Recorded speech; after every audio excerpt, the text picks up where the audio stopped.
Kiprah timnas Belanda ketika Piala Dunia 2014 menjadi sisi lain bagi kehidupan sepak bola negeri kincir angin tersebut.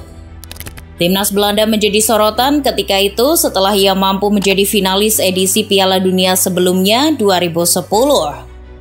Belanda kala itu bertransformasi bak kehilangan jati diri filosofi bermainnya. Belanda yang sering kita kenal dengan total football, ternyata pada edisi Piala Dunia 2014 tidak lagi melakukannya sebagai prioritas. Lantas, apa yang sebenarnya terjadi di timnas Belanda di Piala Dunia 2014 Brazil? Timnas Belanda pada Piala Dunia 2014 bermain sangat bertentangan secara filosofi permainan khasnya, yakni total football. Konsep permainan inilah yang sebenarnya membawa sepak bola Belanda meraih beberapa pengakuan dunia. Taktik ini pertama dipopulerkan oleh klub Ajax Amsterdam 1969, kemudian diadopsi oleh timnas Belanda sejak Piala Dunia 1974. Taktik total football pertama kali dikenalkan oleh mantan pelatih Ajax Amsterdam di era 1920-an, Jack Reynolds. Jack Reynolds membuat suatu kesebelasan yang agresif dan dominan dalam hal penguasaan bola. Setelah itu, taktik total football dari Jack Reynolds dikembangkan lagi oleh Rinus Michels. Rinus Michels mengembangkan total football dan menjadi pikiran utama baginya ketika berperan sebagai nahkoda untuk sebuah tim. Sederhananya, total football merupakan permainan ofensif yang bertumpu pada pergerakan atau formasi yang fleksibel. Dalam menjalani taktik ini, setiap pemain dominan dalam hal menyerang, sehingga sebuah tim memiliki penguasaan bola lebih banyak ketimbang lawannya. Makin banyak menguasai bola, makin banyak menciptakan peluang, dan makin banyak pula kesempatan untuk mencetak gol. Begitu juga penempatan posisi pemain tidak hanya stay pada posisinya, tetapi dinamis untuk memanfaatkan ruang dan celah lawan. Misal, bek yang bisa maju ke depan atau kiper yang bisa menjadi bek.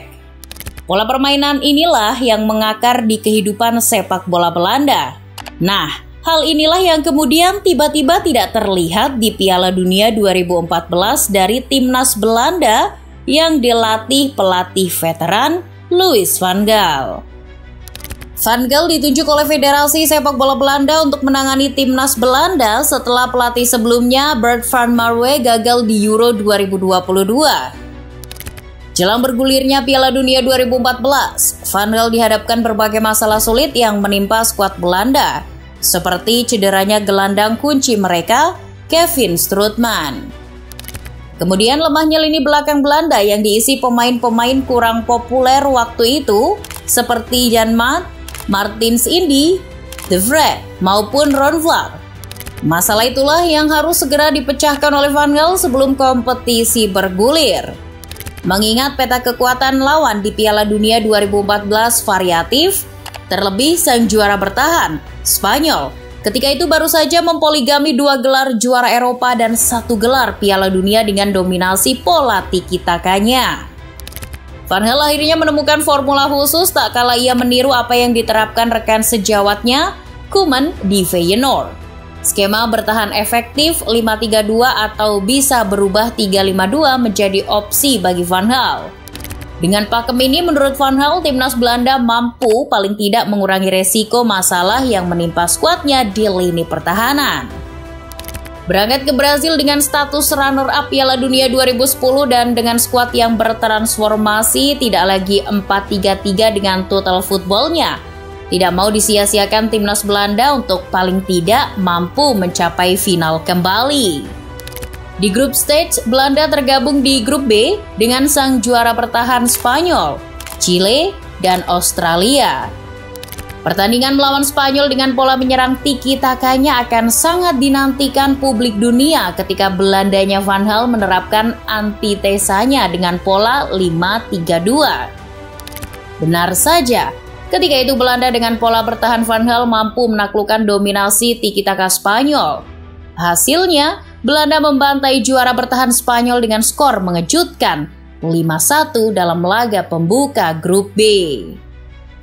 Banyak yang jengkel termasuk penggila total football Belanda karena kemenangan Van Gaal menggunakan pola bertahan usang sepak bola 5-3-2.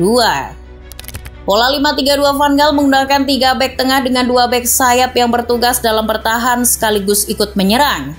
Konsekuensi penggunaan skema ini, Van Gaal harus menempatkan 2 bek sayap dengan kemampuan bertahan dan menyerangnya setara. Pada Piala Dunia 2014, salah satu pemain yang tepat untuk kondisi ini adalah bek kiri Ajax, Daley Blind. Peran fullback Blind di kiri dan Janmaat di kanan yang selalu siap untuk sering naik turun lapangan, bertahan dan sesekali menyerang meringankan tugas para veteran seperti Ruben, Sneijder ataupun Van Persie yang pastinya sangat terkuras staminanya jika Belanda menggunakan pola 4-3-3 atau 4-2-3-1. Awalnya formasi 5-3-2 ini hanya disiapkan Van Gaal khusus untuk meredam tiki-taka Spanyol. Namun Van Gaal tetap mempertahankan skema itu hingga laga pamungkas grup saat membungkam Chile 2 gol tanpa balas dan sebelumnya menang melawan Australia 3-2. Bahkan skema ini mampu dipakai Van Gaal sampai berakhirnya Piala Dunia 2014. Banyak pengamat yang ragu akan keberhasilan Van Gaal yang tidak lagi menggunakan taktik total football di Piala Dunia 2014. Walau dalam 3 pertandingan di babak penyisihan grup, Belanda sukses melumat lawan-lawannya dan menjadi juara grup. Taktik ini akan diuji sesungguhnya dalam laga fase knockout 16 besar kontra Meksiko. Kembali menggunakan format 5-3-2 yang sewaktu-waktu bisa berubah menjadi 3-4-1-2 maupun 3-5-2, ujian ini pun dilalui. Kedalaman pertahanan Belanda terjaga. Keseimbangan dalam menyerang pun terjaga. Belanda akhirnya kembali menang 2-1 atas Meksiko dan berhak maju ke babak perempat final. Di perempat final, Belanda bertemu Costa Rica. Permainan dengan pola bertahan Van Gaal tetap menjadi andalan. Pertandingan berakhir 0-0 dan dilanjutkan dengan adu tendangan penalti. Pasukan Van Gaal pun beruntung pada adu tos-tosan tersebut dan mampu menang 4-3 untuk melaju ke semifinal. Transformasi taktik Van Gaal kembali diuji kala kembali bertemu klub yang notabene menggunakan strategi menyerang, yakni Argentina di semifinal. Skor kacamata pun mewarnai 2 kali 90 menit. Kembali pasukan Van Gaal teruji akan transformasi taktik yang dilakukan dengan mampu menahan serangan Argentina paling tidak sampai perpanjangan waktu. Pertandingan pun kembali diselesaikan dengan adu tendangan penalti. Akhirnya, langkah timnas Belanda pun terhenti setelah kalah adu penalti 4-2 atas Argentina. Kali ini pasukan Van Gaal kurang beruntung dan tidak bisa mengulangi capaian timnas Belanda di 2010. Langkah Belanda era Van Gaal terhenti di semifinal. Tetapi mereka berjuang untuk mendapatkan paling tidak tempat ketiga dengan melawan tuan rumah, Brazil. Ya, benar saja, luapan emosi para pemain Belanda yang gagal menuju final seketika meledak ketika mereka tanpa segan membantai sang tuan rumah dengan skor 3-0. Dengan hasil ini semakin membuktikan bahwa transformasi taktik Van Gaal yang awalnya diragukan dan mengkhianati mazhab negaranya bisa dikatakan berhasil. Hanya kurang beruntung ketika kalah adu penalti dengan Argentina. Kendati memang transformasi ini punya kelemahan, taktik Van Gaal ini hanya bermain menunggu dan mengandalkan skema counter attack tanpa mudah ditebak. Hal itu seiring dengan lini pertahanan yang sudah menemukan obatnya. Van Gaal yang dikenal keras kepala, tetapi pada Piala Dunia 2014 ia mampu melunak lantaran tuntutan kondisi skuad dan juga demi prestasi.